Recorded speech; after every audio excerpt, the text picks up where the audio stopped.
Hi and welcome to Gospel Centric Life Ministry. What is the biblical basis for mission? মণ্ডলীর জন্য Bible ভিত্তিক mission বা লক্ষ্য কি? যখন আমরা মিশন নিয়ে কথা বলি, আলোচনা করি, তখন সব থেকে প্রাসঙ্গিক যে গুরুত্বপূর্ণ বাইবেলের প্যাসেজ বা অংশটি আমাদের স্মরণে আসে সেটি হলো মথিলিখিত সুসমাচার তার 28 অধ্যায় 16 থেকে 20 পদ, যেটি আমাদের কাছে যিশুর মহান আদেশ বা গ্রেট কমিশন নামে পরিচিত। বিশেষ করে 18 পদে এরকম লেখা আছে, তখন যিশু নিকটে আসিয়া তাহাদের সহিত কথা কহিলেন, বলিলেন, স্বর্গে ও পৃথিবীতে সমস্ত কর্তৃত্ব আমাকে দত্ত হইয়াছে। অতএব তোমরা গিয়া সমুদয় জাতিকে শিষ্য কর। তোমরা গিয়া সমুদয় জাতিকে শিষ্য কর। মিশন যে শব্দটি, তার উৎপত্তি বা তার যে রুট, সেটি একটি ল্যাটিন ভার্ব মিশিও থেকে, যার অর্থ to send out, to send of, প্রেরণ করা, পাঠানো।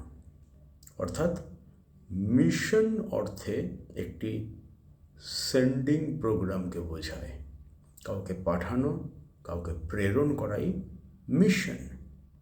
এবং প্রভু যীশু এই গ্রেট কমিশনে বা যে ম্যান্ডেট তিনি আমাদেরকে দিয়েছেন, সেখানে স্পষ্টত তিনি বলছেন যে অতএব তোমরা গিয়া সমুদয় জাতিকে শিষ্য করো। অল নেশন, যে গ্রিক শব্দটা ব্যবহার করা হয়েছে সমুদয় জাতি বা অল নেশনের জন্য, সেটি হলো টা এথনে। এবং এখানে যিশু বলছেন যাও, গো, তিনি আমাদেরকে প্রেরণ করছেন। আমাদের খুব পরিচিত একটি বাইবেলের অংশ এবং সকলের খুব প্রিয় যোহন লিখিত সুসমাচার তার 3 অধ্যায় 16 পদ, যেটি আমাদের সকলের স্মরণেও আছে, কিন্তু অনেক সময় আমরা 17 পদটাকে ভুলে যাই, যেখানে এরকম লেখা আছে যে কেননা ঈশ্বর জগতের বিচার করিতে পুত্রকে জগতে প্রেরণ করেন নাই, কিন্তু জগৎ যেন তাহার দ্বারা পরিত্রাণ পায়। অর্থাৎ ঈশ্বর তার প্রিয় পুত্রকে জগতে পাঠিয়েছিলেন, যেটি একটি মিশন, আমাদের পরিত্রাণের জন্য, আমাদের বিচারের জন্য নয়। তদ্রূপ প্রভু যীশু তার মহান আদেশে যে ম্যান্ডেট বা আজ্ঞা আমাদেরকে দিয়েছেন যেন আমরা যাই, সেই একই মিশন। এবং এই মিশন কি? সমুদয় জাতির কাছে যাওয়া। যারা সুসমাচার কখনো শোনেনি বা যাদের মধ্যে সুসমাচার প্রচারিত হয়নি, তাদের কাছে আমাদেরকে যেতে হবে। এই মিশন পরিত্রাণের mission, redemptive work of God, অর্থাৎ মানব জাতি বা তার আপন প্রজাদের উদ্ধারের জন্য, পরিত্রাণের জন্য ঈশ্বরের এই মিশন।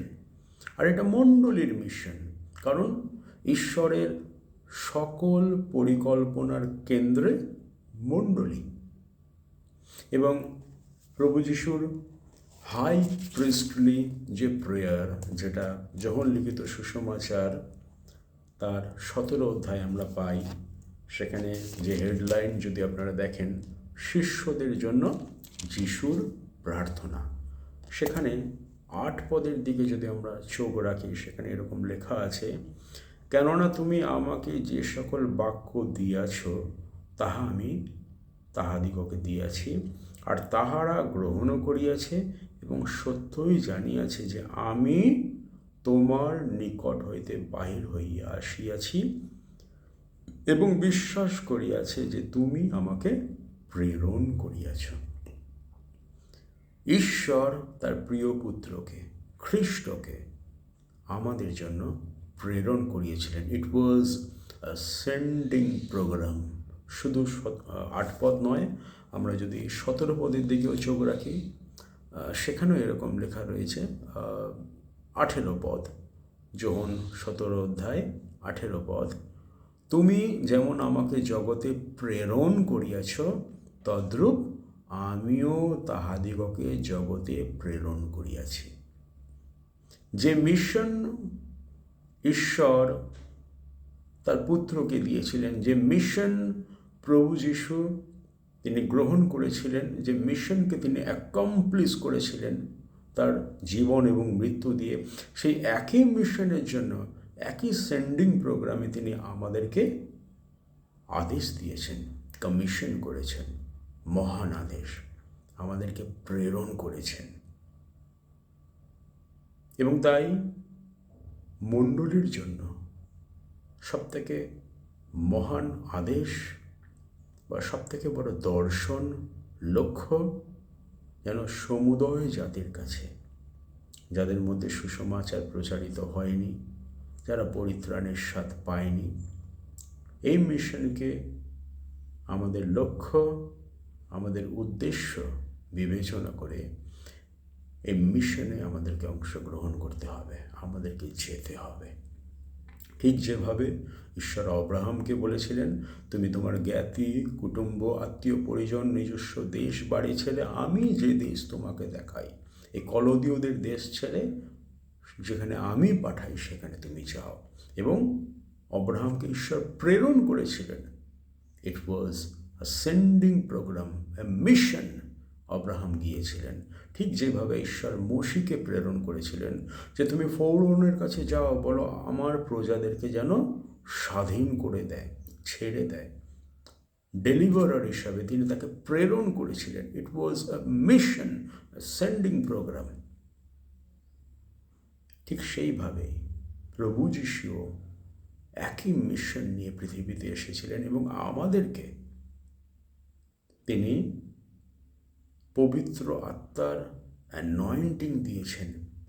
পিতা, পুত্র সেই একই মিশনে পবিত্র আত্মাকে পাঠিয়েছিলেন আমাদের মধ্যে, এবং পবিত্র আত্মা আমাদের মধ্যে এসে আমাদেরকেও সেই একই মিশনে অংশগ্রহণ করার জন্য এম্পাওয়ার করেছে, শক্তি যোগাচ্ছে।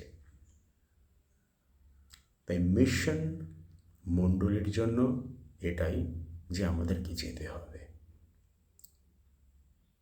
জেরুসালেম থেকে জেহুদিয়া, জেহুদিয়া থেকে সমরিয়া, সমরিয়া থেকে পৃথিবীর প্রান্ত পর্যন্ত তার সাক্ষী হতে হবে। আমেন। জয় যিশু।